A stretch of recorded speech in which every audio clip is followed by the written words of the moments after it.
សារពីបេះដូងកូនខ្មែរសង្គ្រាមនិងជម្លោះនៅតាមព្រំដែនបានធ្វើឲ្យប្រជាពលរដ្ឋជាច្រើនរស់នៅក្នុងភាពភ័យខ្លាចនិងលំបាកវេទនាមានគ្រួសារជាច្រើនត្រូវចាកចេញពីផ្ទះសម្បែងដែលធ្លាប់រស់នៅកុមារត្រូវឃ្លាតឆ្ងាយពីសាលារៀនដែលផ្ដល់ចំណេះដឹងហើយអ្នកខ្លះថែមទាំងបាត់បង់សមាជិកគ្រួសារជាស្រឡាញ់ដោយសារផលប៉ះពាល់នៃជម្លោះទៀតផង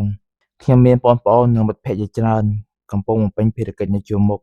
ទោះបីជាខ្ញុំមិនមានលទ្ធភាពទៅចូលរួមជាមួយពួកគាត់ក៏ដោយប៉ុន្តែខ្ញុំមិននៅស្ងៀមឡើយខ្ញុំជួយផ្សព្វផ្សាយព័ត៌មានពីសកម្មភាពដែលមានប្រយោជន៍ដល់ប្រទេសជាតិរបស់យើងតាមបណ្ដាញសង្គមចាប់តាំងពីថ្ងៃដែលខ្ញុំបានចូលរួមជាមួយក្រុមបាត់ដំបងស៊ីធីដើម្បីនាំយកអំណោយជូនជនភៀសសិទ្ធិនិងវីរៈកងទ័ពនៅតាមព្រំដែនខ្ញុំបានស្គាល់បងប្រុសម្នាក់ដែលមានទេពកោសល្យផ្នែកតន្ត្រីបច្ចុប្បន្ននេះខ្ញុំតែងតែឃើញគាត់រៀបចំការប្រគំតន្ត្រីខ្នាតតូចនៅតាមសួនក្នុងខេត្តបាត់ដំបងដើម្បីប្រមូលថវិកាជួយដល់វីរៈកងទ័ពនិងជនភៀសសិទ្ធិខ្ញុំពិតជាគោរពនិងកោតសរសើរចំពោះទឹកចិត្តដ៏ល្អនិងស្មារតីស្រឡាញ់ជាតិរបស់គាត់ណាស់ខ្ញុំសង្ឃឹមថាបងប្អូនខ្មែរយើងទាំងអស់នឹងចូលរួមតាមលទ្ធភាពរៀងៗខ្លួនពេលយើងបានគេងស្រួលបានញ៉ាំឆ្ងាញ់បានទៅធ្វើការនិងបានរស់ដោយសុវត្ថិភាពកុំភ្លេចថាមានកងទ័ពជាច្រើនកំពុងឈរជើងការពារទឹកដីនិងប្រជាជនរបស់យើងដែលជាជនភៀសសិទ្ធិរស់នៅឆ្ងាយពីផ្ទះសម្បែងឆ្ងាយពីសាលាពួកគាត់ត្រូវប្រឈមនឹងការសម្រាកអាកាសធាតុប្រែប្រួលម្ដងក្តៅម្ដងត្រជាក់ហើយពេលខ្លះត្រូវជួបភ្លៀងផ្គររន្ទះផងដែរការលះបង់របស់ពួកគាត់ពិតជាធំធេងនិងគួរឲ្យគោរពបំផុតថ្មីនេះយើងក៏បានទទួលដំណឹងដ៏គួរឲ្យសោកស្ដាយអំពីការបាត់បង់ជីវិតរបស់កងទ័ពក្នុងពេលបំពេញភារកិច្ច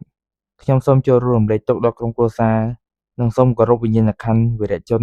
ដែលបានលះបង់ដើម្បីជាតិមាតុភូមិសូមបងប្អូនចូលរួមជួយតាមសទ្ធានិងលទ្ធភាពមិនថា500រៀល1000រៀលឬច្រើនជាងនេះក៏ដោយរាល់ការចូលរួមសុទ្ធតែមានតម្លៃនិងជាកម្លាំងចិត្តដ៏ធំសម្រាប់អ្នកដែលត្រូវការជំនួយខ្ញុំសូមទទូចអំពាវនាវដល់បងប្អូនដែលមានទេពកោសល្យឬមានលទ្ធភាពក្នុងការរៀបចំកម្មវិធីសប្បុរសធម៌ការសម្ដែងសិល្បៈការប្រគំតន្ត្រីឬសកម្មភាពផ្សេងៗសូមរួមចំណែកជួយរកជំនួយសម្រាប់កងទ័ពជួរមុខនិងជនភៀសសិទ្ធិផងពួកគាត់ទាំងអស់គ្នាកំពុងត្រូវការការគាំទ្រការលើកទឹកចិត្តនិងភាពសាមគ្គីពីយើងគ្រប់គ្នាខ្ញុំសង្ឃឹមថាបងប្អូនខ្មែរទាំងអស់នឹងរួមគ្នាជាធ្លុងមួយមានចិត្តតែមួយនិងគោលបំណងតែមួយដើម្បីជាមាតុភូមិនិងប្រជាជនរបស់យើងសូមរួមគ្នាគាំទ្រផលិតផលក្នុងស្រុកគាំទ្រសេដ្ឋកិច្ចជាតិនិងបង្ហាញកម្លាំងសាមគ្គីភាពរបស់ប្រជាជនខ្មែរឲ្យពិភពលោកបានឃើញខ្មែរស្រឡាញ់ខ្មែរខ្មែរជួយខ្មែរ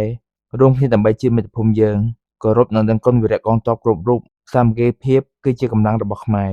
ចង់ហែទឹកលេងប្រឡាយនឹងស្រី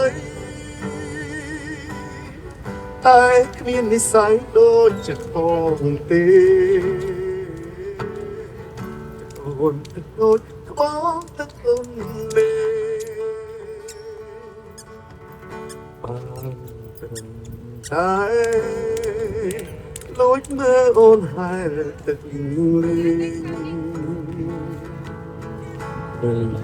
ទៅមិនចង់អើយឃ្លាត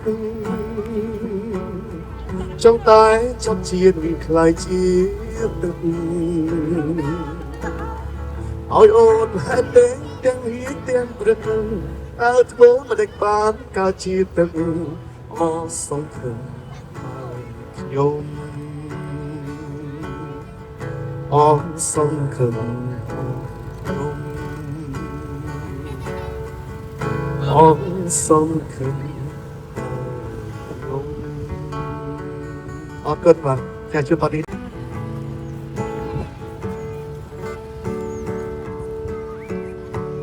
ដឹងឬទេអ្នកណាមើលស្រី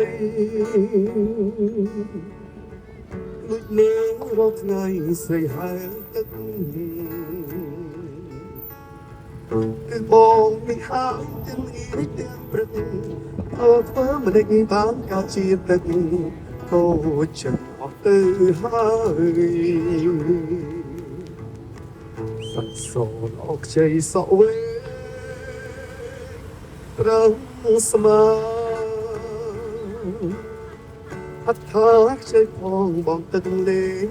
ផងចង្កូលក៏ពីថ្មខូចទាំងសងអូនបងហាញឲ្យឃើញសាច់ក្នុង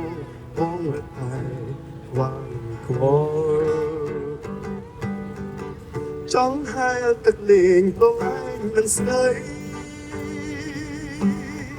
តែគ្មានវិស័យដូចចិត្តបងទេទឹកហូរទឹកធ្លាក់អូទឹកទុកលេ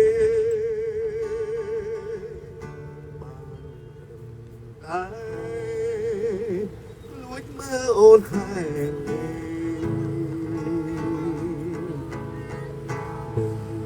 ទៅមិនចង់